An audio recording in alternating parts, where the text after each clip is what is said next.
আসসালামু আলাইকুম সুপ্রিয় দর্শক, কেমন আছেন আপনারা সবাই? কাছে কিংবা দূরে, দেশ কিংবা বিদেশ, যে যেখান থেকে আজকে রেসিপি দেখছেন সবাইকে স্বাগতম জানিয়ে আজকের রেসিপি শুরু করব। আজকের পর্বে তৈরি করে দেখাবো সাজনা পাতা দিয়ে ভর্তা রেসিপি। সাজনা পাতায় অনেক ঔষধি গুণ থাকে।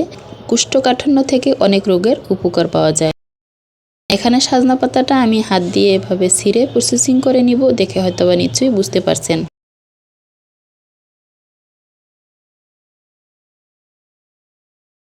চুলায় প্যান বসিয়ে পর্যাপ্ত পরিমাণ সরিষার তেল অ্যাড করে দিয়ে কিছুটা শুকনো মরিচ অ্যাড করে দিয়ে হালকা আঁচে ভেজে একটা পাত্রে তুলে নিব। আপনি ঝাল যেভাবে পছন্দ করেন মরিচের পরিমাণটা আপনি নিয়ে নেবেন। আগে থেকে 2 পিস মাছ কেটে পরিষ্কার পানি দিয়ে অল্প লবণ হলুদ মেখে হালকা আঁচে ভেজে একটা পাত্রে তুলে নিব। আপনি চাইলে এখানে কম কাঁটাযুক্ত যে কোনো মাছ অ্যাড করে নিতে পারেন। পাত্রে তুলে নিয়ে সাইডে রেখে দিব ঠান্ডা হওয়ার জন্য। ভেজে রাখা প্যানে আবারও পর্যাপ্ত পরিমাণ সরিষার তেল অ্যাড করে নিব। আগে থেকে কয়েকটি কাঁচামরিচ মাঝখান থেকে কেটে এখানে অ্যাড করে দিব। 2টি দেশি রসুন উপরের স্কিনটা ছাড়িয়ে নিয়ে হালকা আছে 2 থেকে আড়াই মিনিট ভেজে নিব। এরপরে এখানে অ্যাড করে দিব আগে থেকে সাজনা পাতা পরিষ্কার পানি দিয়ে ক্লিন করে পানিটা ঝরিয়ে নিয়ে অ্যাড করে দিব।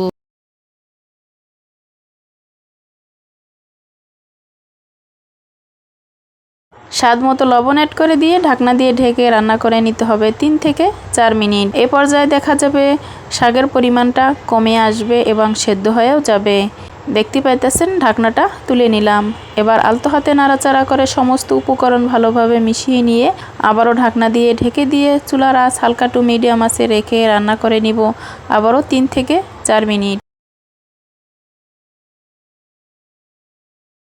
ঠিক 3 থেকে 4 মিনিট অপেক্ষা করে ঢাকনাটা তুলে নিলাম। এখন অনবরত নাড়াচাড়া করে পাল্টিয়ে নিলেই দেখা যাবে শাকের পানিটা শুকিয়ে আসবে, সুন্দর একটা ঘ্রাণ তৈরি হবে। এ পর্যায়ে চুলা থেকে নামিয়ে ঠান্ডা করে নিতে হবে।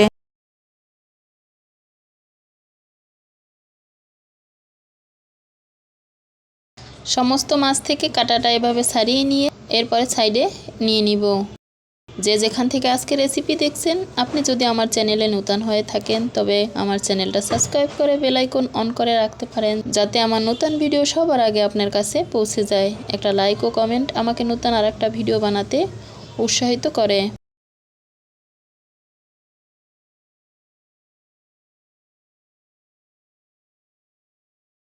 এক পর্যায়ে মাছ থেকে কাটা ও মরিচ থেকে বোটা ছাড়িয়ে নিয়ে এভাবে ভর্তাটা তৈরি করে নিতে হবে। দেখতে পাইতেছেন সমস্ত মাছ ও মরিচ ভালোভাবে মিশিয়ে নিয়েছি। এবার ভেজে রাখা শাক এখানে অল্প অল্প করে অ্যাড করে দিব।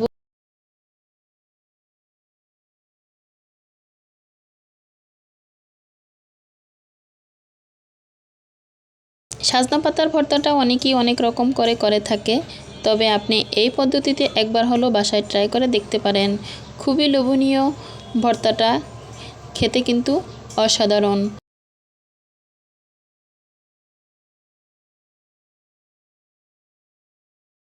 এই সাজনা পাতার ভর্তাটা আপনি ব্লেন্ডার কিংবা শিলপাটায়ও তৈরি করে নিতে পারেন। ব্লেন্ডারে তৈরি করে নিলে এক পর্যায়ে দেখা যায় মিহি পেস্ট হয়ে যাবে, তবে এভাবে তৈরি করে নিলে খুব বেশি একটা স্বাদ তৈরি হবে।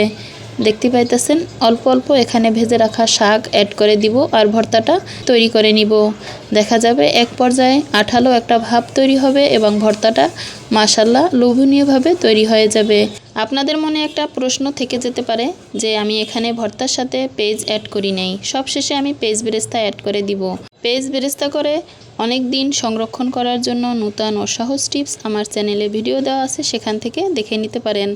এখানে যে পেঁয়াজ বেরেস্তাটা অ্যাড করে দিব সেটা প্রায় রমজানের ভিডিও, আর ওই বেরেস্তাটাই আমি এখানে অ্যাড করে দিব।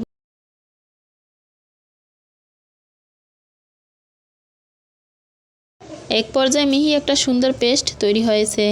সব শেষে এখানে ভেজে রাখা পেঁয়াজ বেরেস্তা অ্যাড করে দিব। আপনার যদি পেঁয়াজ বেরেস্তা হাতের কাছে না থাকে তবে আপনি এই বেরেস্তাটা আগে থেকে তৈরি করে রাখবেন। সবশেষে এখানে অ্যাড করে দিয়ে ভর্তার সাথে মিশিয়ে নিলে খুব সুন্দর একটা ফ্লেভার যুক্ত হবে। এবার এখান থেকে অল্প অল্প ভর্তা নিয়ে গোলাকার শেপ দিয়ে নিয়ে পরিবেশন করে আপনাদের দেখিয়ে দিব। যে যেখান থেকে আজকে রেসিপি দেখছেন ভালো থাকবেন, সুস্থ থাকবেন। আল্লাহ হাফেজ।